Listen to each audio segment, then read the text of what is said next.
After weeks of testimony, evidence, and deliberation, the jury has finally delivered their verdict in the Sean Diddy Combs federal trial. I'm coming to you with the facts, the reactions, and what this means for one of hip-hop's most influential figures and the culture as a whole. On July 2nd, 2025, after approximately 13 hours of deliberation across 3 days, the jury reached a split decision that sent shockwaves through the music industry. Diddy was acquitted of the most serious charges, racketeering, conspiracy, and sex trafficking, but was found guilty on 2 counts of transportation to engage in prostitution under the Mann Act. Let's break down exactly what happened in that courtroom today and what it means for the bad boy mogul's future.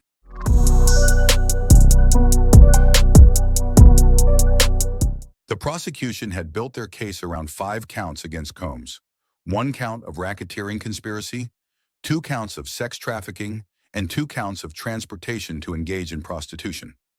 The racketeering charge was the cornerstone of their case, essentially claiming that Diddy ran his businesses and empire as a criminal enterprise to facilitate crimes and coerce women.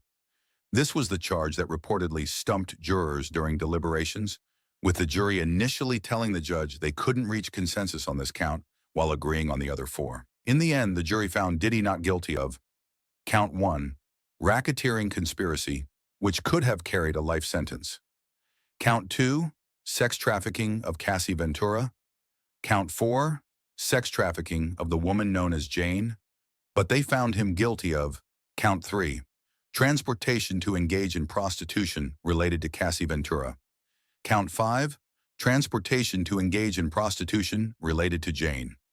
Each of these counts carries a maximum sentence of 10 years, meaning Diddy is looking at up to 20 years behind bars, a far cry from the potential life sentence he was facing if convicted on all charges. In layman's terms, the jury essentially rejected the idea that Diddy was running a criminal enterprise or that he forced or coerced his former girlfriends into sexual acts.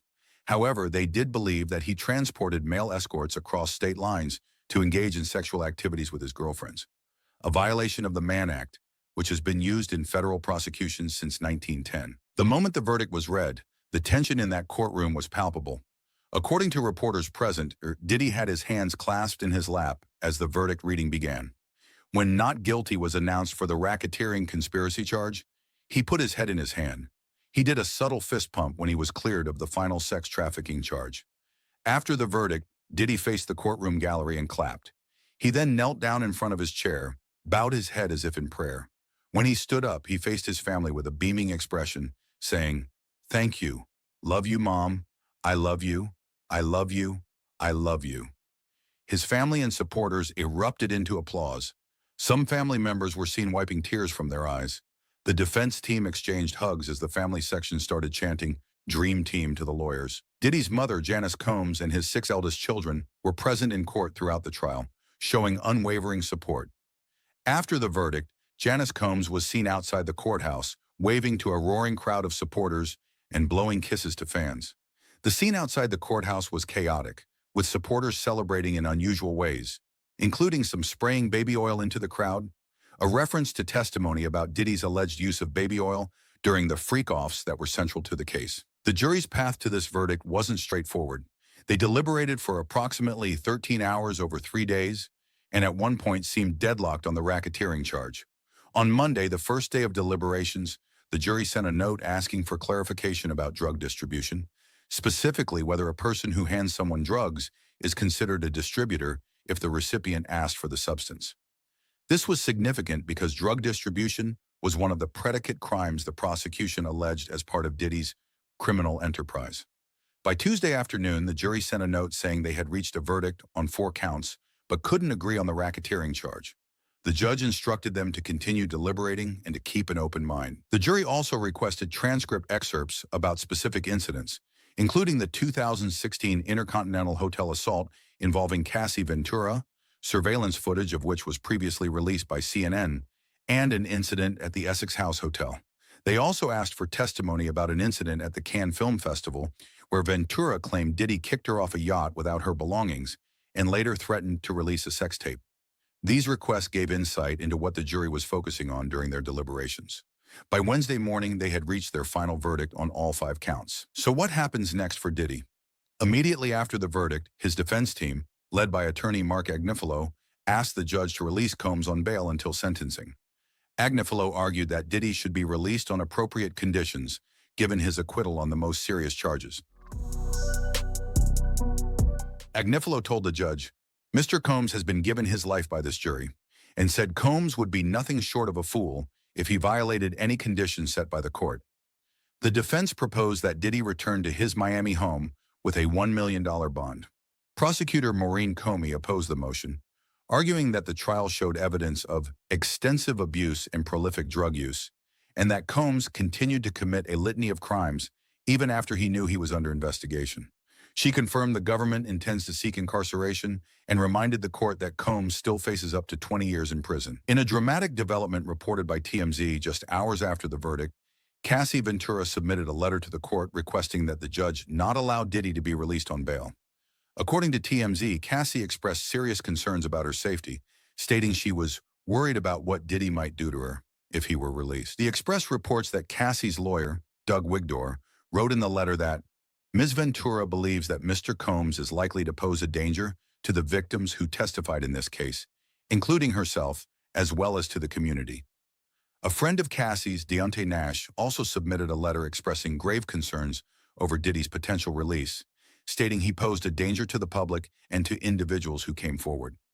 After considering these submissions, Judge Aaron Subramanian denied bail for Diddy. According to Express, the judge explained that he sees no reason to reach the opposite conclusion now when bail wasn't mandatory before the trial. The judge specifically cited Diddy's disregard for the rule of law and a propensity of violence, noting that the defense had conceded Diddy's violence in personal relationships during the trial. Diddy will now remain in custody until his sentencing, which has been scheduled for October 3rd at 10 a.m. The judge indicated he might move up the sentencing date at the request of the defense. In their letter to the court, prosecutors suggested that after preliminary calculations, the sentencing range could be at least 51 to 63 months, roughly 4 to 5 years in prison, though they noted this estimate could increase after further consideration. The reactions to this verdict have been mixed and emotional from all sides. Doug Wigdor, the attorney representing Cassie Ventura, released a statement saying that while this wasn't their desired outcome, they were grateful for the two convictions. He emphasized that, by coming forward with her experience, Cassie has left an indelible mark on both the entertainment industry and the fight for justice. In an interview with CNN, Wigdor rejected comments from Diddy's defense attorney, who had characterized Ventura as the winner in this case after she secured a multi-million-dollar settlement in her civil lawsuit against Combs. Wigdor stated, "Obviously, Cassie Ventura, at that point in time and today, is not the winner. She endured 10 years of abuse, and so to call her a winner, even though she did get $30 million, no amount of money is going to ever undo what she had to endure and what she had to go through." The U.S. Attorney for New York's Southern District, whose office prosecuted the case, released a statement acknowledging that sex crimes deeply scar victims and thanking those who came forward to tell their harrowing stories. Notably, the statement did not address Diddy's acquittal on the most serious charges. Outside the courthouse, supporters of Diddy celebrated the verdict. One supporter who attended much of the trial told reporters, "I believe they tried to railroad him, they tried to target him, and I think they tried to take him down." However, this same supporter acknowledged that Diddy definitely has a lot of problems, a drug problem, and hoped he would seek help. Dream Hampton, executive producer of Surviving R. Kelly, expressed concern about the broader implications of the verdict, telling CNN, "I'm afraid that with Puff walking from the more serious charges, I just wonder what we're going to learn from this. I wonder when it will end. I wonder when we'll cease to look at women as disposable and as property." This verdict marks a pivotal moment not just for Diddy personally, but for hip-hop culture as a whole. Sean Combs has been one of the most influential figures in the industry for decades, as an artist, producer, entrepreneur, and mogul who helped shape the sound and business of hip-hop. The question now is, what does this mean for his legacy? Some industry insiders believe Diddy could make a comeback, depending on his sentence. Ramal. The Hometown Heat Brown, a former hip-hop DJ, told NBC News, "Depending on how many years he gets, I can see Diddy returning to the music industry without much backlash. He won't be as celebrated as he was, but he's powerful and has connections." Others are more skeptical, pointing to the dozens of civil lawsuits Diddy still faces. Culture writer Shamira Ibrahim noted, "The reality is this is far from over. Diddy is still facing dozens of civil lawsuits that he'll have to contend with, so he's going to be in a very long legal fight.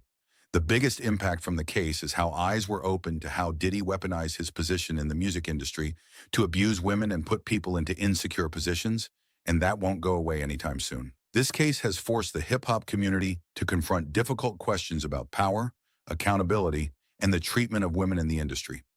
The judge's decision to deny bail based partly on Cassie's fears underscores the ongoing impact of this case on survivors. Regardless of the mixed verdict, the testimony and evidence presented during this trial have permanently altered how many view not just Diddy, but the culture's relationship with wealth, power, and excess. As this chapter in hip-hop history comes to a close, we're left with more questions than answers. The legal process will continue with sentencing in October, and the cultural reckoning sparked by this case is just beginning. We'll continue to follow this story as it develops. Drop your thoughts in the comments below, and make sure to subscribe for ongoing coverage of this and other stories impacting the culture. This has been your comprehensive breakdown of the Diddy trial verdict. Peace.